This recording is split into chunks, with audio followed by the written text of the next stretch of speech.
కొత్త ఇంటికొచ్చిన తర్వాత స్పెషల్‌గా వీళ్ళ చేత ఏం యాక్టివిటీస్ చేపియలేదు. ఎందుకంటే ఇప్పటిదాకా వచ్చిన వారం రోజుల్లో మేము అన్నీ అటు ఇటు తీసి సర్దుకోవడమే సరిపోయింది. సో, సరే ఇంకా ఇల్లు అలవాటు అవ్వలేదు కదా అని చెప్పి హైడ్ అండ్ సీక్ ఆడిపిచ్చా. హైడ్ అండ్ సీక్ పాతింట్లో కూడా ఆడేవాడిని. కానీ ఇంత ఫన్ అసలు రాలేదు. ఎందుకంటే ఈ ఇల్లు ఇంకా అలవాటు అవ్వలే బండదానికి. ఎక్కడ దాక్కుంటానో నేను, ఆ స్మెల్స్ ఇంకా ఏమీ తెలీలా.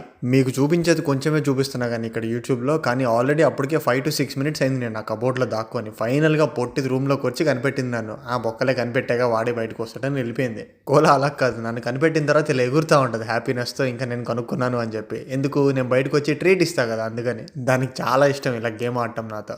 ఇంతకు ముందున్న ఇంటికి ఇది డబుల్ సైజ్ అనమాట. 2 లివింగ్ రూమ్స్ ఉంటాయి. మేము ఫస్ట్ దానిలో ఉంటాం. చూరో రెండో దానిలో సోఫా ఎక్కి పడుకుంటా ఉంటది. మల్లీశ్వరి సినిమాలో నెయ్యి కావాలంటే ఇంకో రోజు వచ్చినప్పుడు తీసుకుంటాంలే అంటాడుగా వెంకటేష్. చూరో కూడా అంతే. ఇంకో రోజు కలుస్తాలే వాడిని అక్కడ ఉంటుంది. దానివల్ల కావట్లేదు నడవటం. పుట్టిదానికి సర్జరీ తర్వాత స్మెల్స్ చూస్తే కానీ లేదా ఎక్కువ నడిపిస్తే కానీ పార్టీకి వెళ్తుంది. కానీ ఈ ఇంట్లో ఆ ప్రాబ్లమే లేదు. అక్కడి నుంచి ఇక్కడికి నడిచేసరికి అయిపోతుంది దానికి.